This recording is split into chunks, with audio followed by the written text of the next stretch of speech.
Welcome friends, একটি নতুন চাকরির ভিডিও নিয়ে তোমাদের সঙ্গে হাজির হয়েছি। এসএসসি অর্থাৎ স্টাফ সিলেকশন কমিশন অফ ইন্ডিয়ার পক্ষ থেকে নতুন গ্রুপ সি পদে নিয়োগের জন্য অফিসিয়াল বিজ্ঞপ্তি প্রকাশিত হয়েছে, যেখানে টোটাল শূন্যপদ রয়েছে 2006টি এবং ন্যূনতম উচ্চ মাধ্যমিক পাস যোগ্যতায় এই পোস্টের জন্য আবেদন করা যাবে। তো আজকের এই ভিডিওতে আমরা সম্পূর্ণ বিষয় নিয়ে আলোচনা করে দেব। কোন কোন পোস্টে নিয়োগটি করা হবে, সেখানে আবেদনের পদ্ধতি কী রয়েছে, পরীক্ষার সিলেবাস কী রয়েছে, কটি পর্যায়ে পরীক্ষা নেওয়া হবে, বেতন কত দেওয়া হবে, অর্থাৎ সমস্ত বিষয় নিয়ে বিস্তারিতভাবে আলোচনা করে দেব।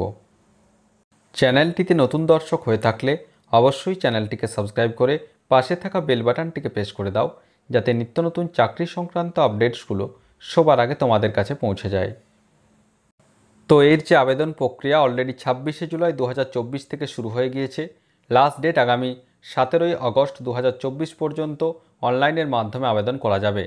এবং যেটা বলা হচ্ছে, দেখো, last date and time for making online fee payment, অর্থাৎ অনলাইনের মাধ্যমে পেমেন্ট করা যাবে আগামী 18ই আগস্ট 2024 পর্যন্ত। এখানে অনলাইনের মাধ্যমে পেমেন্ট করা যাবে। এবং যদি কারো ফর্ম ফিল আপের ক্ষেত্রে কোনো ভুল হয়ে থাকে, সেক্ষেত্রে এডিট অথবা কারেকশন অপশান যেটা রয়েছে, আগামী 27শে আগস্ট 2024 থেকে 28শে আগস্ট 2024 পর্যন্ত এখানে এই যে এডিট অপশান, সেই এডিট অপশান দেওয়া হবে। এবং schedule of computer based examination অর্থাৎ সিবিটি, অর্থাৎ যে পরীক্ষার ডেট রয়েছে, দেখো, আগামী অক্টোবর অথবা নভেম্বর মাস নাগাদ, অর্থাৎ 2024 সালের অক্টোবর নভেম্বর মাস নাগাদ এই যে সিবিটি অর্থাৎ কম্পিউটার বেসড টেস্ট, সেই কম্পিটিটিভ এক্সামিনেশনটি হতে চলেছে। নেক্সট আমরা আসবো কোন পোস্টে নিয়োগটি করা হবে। স্টেনোগ্রাফার পোস্টে নিয়োগটি করা হবে। Stenographer grade C and D examination 2024, অর্থাৎ স্টেনোগ্রাফার পোস্টে নিয়োগ প্রক্রিয়াটি সম্পন্ন করতে চলেছে staff selection commission of India. Next আমরা আসছি ভ্যাকান্সি। টেন্টেটিভ ভ্যাকান্সিজ যেটা রয়েছে, দেয়ার আর অ্যাপ্রক্স 2006 ভ্যাকান্সিজ, অর্থাৎ 2006টি ভ্যাকান্সি এখানে রয়েছে। পরবর্তী ক্ষেত্রে ভ্যাকান্সি এক্সটেনশন হতে পারে, সেক্ষেত্রে পরবর্তী ক্ষেত্রে নোটিফিকেশন দিয়ে সেটি কিন্তু জানিয়ে দেওয়া হবে। এবং অবশ্যই রিজার্ভ ক্যাটাগরির প্রার্থীদের ক্ষেত্রে কিন্তু এখানে রিজার্ভেশন রয়েছে পরপর, সেগুলি সমস্ত কিছু এখানে কিন্তু উল্লেখিত রয়েছে। নেক্সট আমরা আসছি বয়সসীমা। স্টেনোগ্রাফার গ্রেড সি পোস্টের ক্ষেত্রে ন্যূনতম 18 বছর বয়স হতে হবে, ম্যাক্সিমাম 30 বছর বয়স পর্যন্ত আবেদন করতে পারবে। অবশ্যই বয়সের হিসাব হবে 1 আগস্ট 2024 অনুযায়ী। যেটা বলা হচ্ছে, দেখুন, জন্ম তারিখটা উল্লেখিত রয়েছে, that is candidates born not before 2 August 1994 not later than 1 August 2004 eligible to apply. অর্থাৎ এখানে কিন্তু দুটি ডেটই দিয়ে দেওয়া রয়েছে। এই যে নির্দিষ্ট বয়সসীমা রয়েছে, 18 থেকে 30 বছর বয়স পর্যন্ত রয়েছে স্টেনোগ্রাফার গ্রেড সি, এবং 18 থেকে 27 বছর বয়স পর্যন্ত রয়েছে স্টেনোগ্রাফার গ্রেড ডি। অর্থাৎ আনডিসার্ভদের জন্য 18 থেকে 27 বছর রয়েছে গ্রেড ডি এবং 18 থেকে 30 বছর রয়েছে গ্রেড সি। অবশ্যই রিজার্ভ ক্যাটাগরির প্রার্থীরা গভর্নমেন্টের যে নর্মস রয়েছে সেই অনুযায়ী কিন্তু বয়সের ছাড় পেয়ে যাবে। সেক্ষেত্রে এসসি এসটিদের ক্ষেত্রে 5 বছর। এখানে কিন্তু ক্যাটাগরিজ পরপর এই যে রিল্যাক্সেশনটা এখানে উল্লেখিত রয়েছে।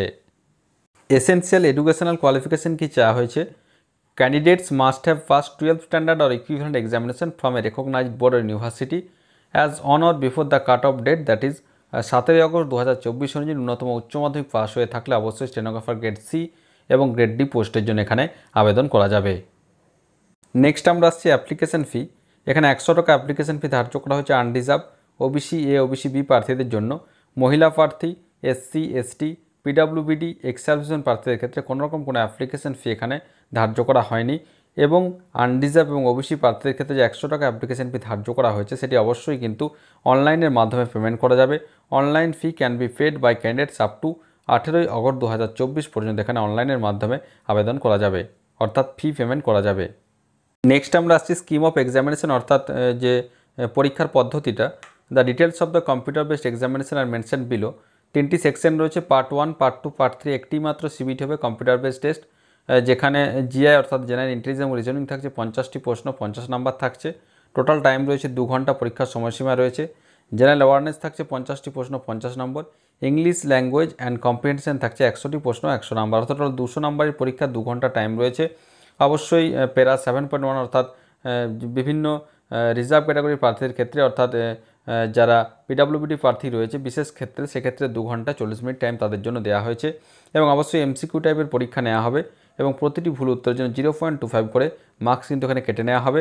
এবং এখানে দেখো যেটা বলা হচ্ছে, এখানে একটা ক্যাটাগরি ওয়াইজ যে একটা কাট অফ মার্কস সেটাও কিন্তু উল্লেখিত রয়েছে। পরবর্তী ক্ষেত্রে অবশ্যই এই ভিডিওর ডেসক্রিপশন বক্সে অফিসিয়াল নোটিফিকেশন লিঙ্ক দেওয়া থাকবে, সেখান থেকে তোমরা জেনে নিতে পারবে। এবং এখানে দেখো ইন্ডেকটিভ সিলেবাসটা দিয়ে দেওয়া রয়েছে, অর্থাৎ জেনারেল ইন্টেলিজেন্স এবং রিজনিং ক্ষেত্রে কী কী আসবে, অ্যাওয়ারনেস কী কী রয়েছে, ইংলিশ ল্যাঙ্গুয়েজের ভিতর থেকে কোন কোন প্রশ্ন আসবে, কোন কোন বিষয় থেকে, সেগুলো কিন্তু পরপর এখানে উল্লেখিত রয়েছে। সিবিটি হয়ে যাওয়ার পর স্কিল টেস্ট দেখা হবে স্টেনোগ্রাফিতে, যেখানে দেখো বলে দেওয়া রয়েছে স্টেনোগ্রাফার গ্রেড ডির ক্ষেত্রে যেটা রয়েছে language of skill test English 50 minute time দেওয়া হবে। স্টেনোগ্রাফার গ্রেড ডি হিন্দির ক্ষেত্রে 65 মিনিট, স্টেনোগ্রাফার গ্রেড সি ইংলিশের ক্ষেত্রে 40 মিনিট, এভাবে কিন্তু স্টেনোগ্রাফি টেস্ট এখানে দিতে হবে। অর্থাৎ প্রথমে সিবিটি তারপর স্কিল টেস্ট এর ভিত্তিতে কিন্তু এখানে ফাইনাল যে সিলেকশন, সেই সিলেকশন অবশ্যই এখানে সম্পন্ন করা হবে। এবং এখানে দেখো সিবিটি যেটা হবে কম্পিউটার বেসড টেস্ট, এখানে একটা মিনিমাম কোয়ালিফাইং মার্কস উল্লেখিত রয়েছে। আনরিজার্ভদের ক্ষেত্রে 30% পেতে হচ্ছে, ওবিসি ইডাব্লিউএস প্রার্থীদের ক্ষেত্রে 25% এবং অন্যান্য প্রার্থীদের ক্ষেত্রে 20% পেলে অবশ্যই এখানে কোয়ালিফাই করা যাবে। তারপর স্কিল টেস্টের জন্য এখানে অবশ্যই ডাকা হবে। তো যাদের নির্দিষ্ট শিক্ষাগত যোগ্যতা রয়েছে তারা অবশ্যই আগামী 17 আগস্ট 2024-এর মধ্যে পজিটিভলি অনলাইনের মাধ্যমে ফর্ম ফিল আপ করে নিতে পারবে। তো আশা করি সমস্ত বিষয়টা বোঝা গেছে। তারপরেও যদি কোনো প্রশ্ন থাকে অবশ্যই আমাকে কমেন্ট করে কমেন্ট বক্সে জানাবে, আমি যথাসাধ্য উত্তর দেওয়ার চেষ্টা করব। আর ভিডিওটি ভালো লাগলে অবশ্যই একটি লাইক ও শেয়ার করতে ভুলো না। ধন্যবাদ।